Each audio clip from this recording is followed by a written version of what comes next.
இயேசு கிறிஸ்துவில் பிரியமான சகோதர சகோதரிகளே, இன்றைய இறைவார்த்தை குறிப்பாக இன்றைய முதல் வாசகம், பதிலுரை பாடல், நற்செய்தி இவை நமக்கு சொல்லுகிற செய்தி என்ன?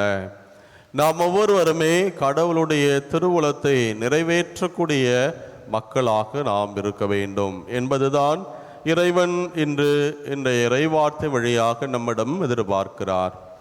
பல நேரத்தில் நம்முடைய சமய கடமை என்ன என்று நாம் யோசித்தோம் என்று சொன்னால், ஏதோ ஒரு சில வேண்டுதல் வைத்தால் பல திருத்தலங்களுக்கு போய் அந்த வேண்டுதலை நிறைவேற்றுவது, ஒரு கெடா வெட்டி பலி செலுத்துவதாக இருந்தாலும் சரி, அல்லது அன்னதானம் கொடுப்பதாக இருந்தாலும் சரி, ஆலயத்திலே சிறு காணிக்கை கொடுப்பது, ஆண்டுக்கு ஒரு முறை வருகிற கிறிஸ்து பிறப்பு விழா, அல்லது இந்த பாஸ்கா கடன், இதை தீர்த்து கொண்டாலே நம்முடைய சமய கடன் முடிந்து விட்டது என்று ஒரு மனப்பான்மையில் மன திருப்தியோடு நாம் இருக்கிறோம். ஒரு சிலர் அதை மிக தெளிவாக சொல்வதை கூட நாம் கேட்டிருப்போம். ஆனால் இன்றைய இறைவார்த்தையை நமக்கு சொல்லுகிற செய்தி என்ன?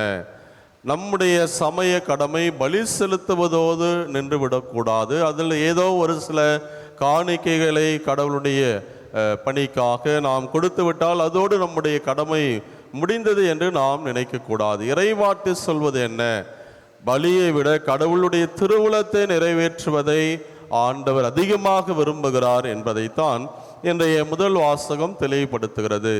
அதே இன்றைய பதிலுரை பாடல், திருப்பாடல் 40 தாவீது மிக தெளிவாக சொல்கிறார். அதைத்தான், என் கடவுளை உமது திருவுளம் நிறைவேற்ற நான் வருகிறேன். நான் செலுத்தக்கூடிய ஒப்பற்ற பலி இது உமக்கு உகந்ததல்ல, என்னுடைய நொறுங்கிய உள்ளம். அந்த உள்ளத்திலே உம்முடைய இறைவார்த்தையை நான் கேட்ட இறைவார்த்தையின்படி வாழ்வாக்குகிற போது, அந்த வார்த்தையை நான் வாழ்ந்து காட்டி மக்கள் முன் சாட்சியாக இருக்கிற போதுதான் நான் உமக்கேற்ற ஒரு பலியாக இருக்கிறேன் என்பதை இன்றைக்கு தாவீது மன்னன் மிக தெளிவாக இந்த பதிலுரை பாடலில் நமக்கு தெளிவுபடுத்துகிறார். எனவே இந்த திருப்பாடல் 40 நாம் சிந்திக்கிற வேளையில், தியானிக்கிற வேளையில், நம் ஒவ்வொருடைய வாழ்நாளிலே நாம் செய்ய வேண்டியது, நம்முடைய சமய பணி என்பது பலியை ஒப்பு கொடுப்பதோ அல்லது காணிக்கையை ஒப்பு கொடுப்பதோ அல்ல. கடவுளுடைய திருவுளம் எது என்பதை தேர்ந்து தெளிந்து அதை நிறைவேற்ற வேண்டும்.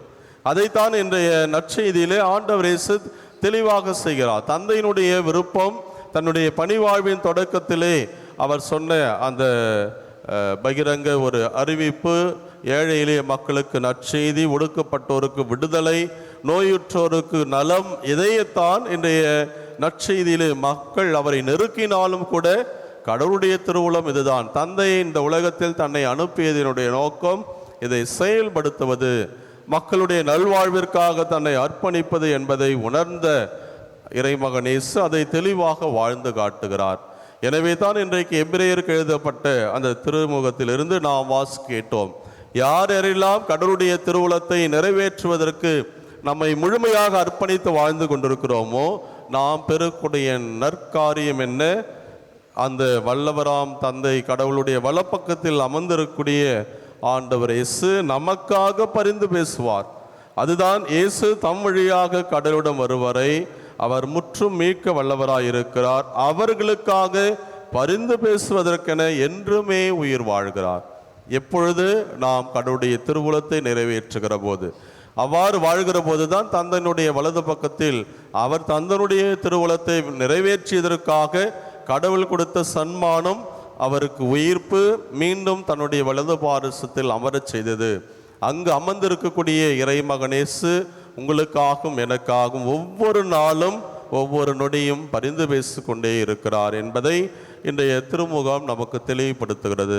எனவே அன்பார்ந்த சகோதர சகோதரிகளே, வெளி அடையாளங்களில் நம்மை திருப்திப்படுத்தி கொள்ளாமல் ஆண்டுக்கு ஒரு முறை திருத்தலங்களை சந்திப்பது அல்லது என்னுடைய சமய கடமையை நிறைவேற்றுவது இதுதான் என்ற அந்த குறுகிய மனப்பான்மையை நாம் கலைந்துவிட்டு, ஒவ்வொரு நாளும் இந்த இறைவனுடைய இறை வார்த்தையை நான் கேட்பேன், இறை திருவுளத்தை நிறைவேற்றி அதன் வழியாக கடவுளுக்கு நான் மகிமையும் ஆட்சியும் கொடுப்பேன், எனக்காக பரிந்து பேச என் இறைவன் ஆண்டவர் இயேசு கிறிஸ்து இருக்கிறார் என்ற அந்த நம்பிக்கையோடு தொடர்ந்து நம்முடைய சமய வாழ்வை சிறப்பாக வாழ நாம் முயற்சியெடுப்போம்.